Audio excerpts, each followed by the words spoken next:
ভালো লাগা জিনিস যদি সবার সাথে ভাগাভাগি করা যায়, সেই ভালো লাগা কিন্তু দ্বিগুণ বেড়ে যায়, তাই না? আসসালামু আলাইকুম, সবাই কেমন আছেন? আশা করি সবাই খুব ভালো আছেন। হাঁস কিন্তু কম বেশি সবারই পছন্দ, তাই না? আমারও কিন্তু হাঁস অনেক পছন্দ। হাঁসের মাংসের কথা মনে হলে 300 ফিটের কথা মনে হয়। ফেসবুকের মধ্যে ঢুকলে দেখা যেত সবাই 300 ফিট যেত হাঁসের মাংস খেতে। ভিডিও দেখে জোহানের বাবারে বললাম, তুমি বাজার থেকে হাঁস কিনে নিয়ে আসবে। যেই কথা সেই কাজ, জোহানের বাবা দেখলাম বাজার থেকে হাঁস কিনে নিয়ে এসেছে। আর সেই হাঁস আজ আমি বাসায় রান্না করে খাচ্ছি। মাশাল্লাহ, দেখেন কালারগুলো অনেক সুন্দর এসেছে।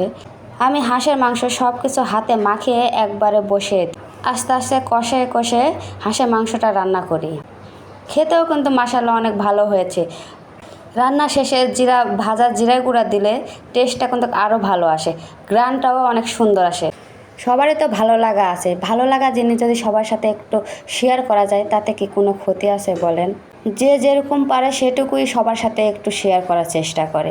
আমিও তেমন, আমি যেরকম পারি, যেরকম আমার মন চায় সেরকমভাবে আমি সবার সাথে একটু আমার ভালো লাগাটা শেয়ার করি। ভালো লাগলে সবাই একটা করে লাইক, কমেন্ট এবং শেয়ার করে আমার ভিডিওর পাশে থাকবে এবং আমাকে একটু সাপোর্ট করবেন যেন আমি প্রতিদিন নতুন নতুন কিছু আপনাদের মাঝে উপস্থাপন করতে পারি। আল্লাহ হাফেজ।